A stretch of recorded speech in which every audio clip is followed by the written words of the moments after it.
নমস্কাৰ বন্ধু বান্ধৱীসকল যোৱা ৩ জুলাই তাৰিখে গুৱাহাটীৰ ওচৰৰ জিলাসমূহৰ এলপি আৰু ইউপি আবেদনকাৰী প্ৰাৰ্থীসকল ডিডব্লিউ অফিচ ভিজিট কৰিছিল আৰু ডিডব্লিউ ভিজিট কৰি তেওঁলোকে অফিচিয়েল কি আপডেট পালে সেই সম্পৰ্কে আজি এই ভিডিঅ'টোত আপোনালোকক অৱগত কৰিব বিচাৰিছোঁ।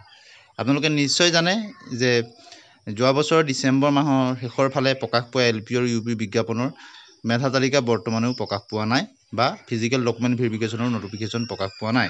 সেইকাৰণে সময়ে সময়ে প্ৰাৰ্থীসমূহে ডিডব্লিউ অফিচ ভিজিট কৰিছে আৰু এই সম্পৰ্কেও আমি যথেষ্ট ভিডিঅ' যোগেদি নিবেদন কৰিছিলোঁ। আমাৰ চেনেলৰ তৰফৰ পৰা আমি প্ৰচেষ্টা চলাইছিলোঁ ডিডব্লিউ ভিজিট কৰি, কিন্তু যোৱাকালি কি আপডেট আহিল সেই সম্পৰ্কতে আজি আপোনালোকক জনাব বিচাৰিছোঁ। গতিকে যিসকল প্ৰাৰ্থী গৈছিলে তেখেতলোকে আমাক জনাইছে যে ডিডব্লিউৰ পৰা কোনো স্পষ্ট ডেট এতিয়ালৈকে বা তাৰিখ এতিয়ালৈকে জনোৱা নাই।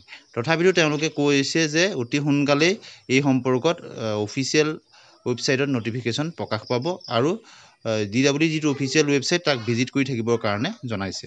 গতিকে আজি এই বিশেষ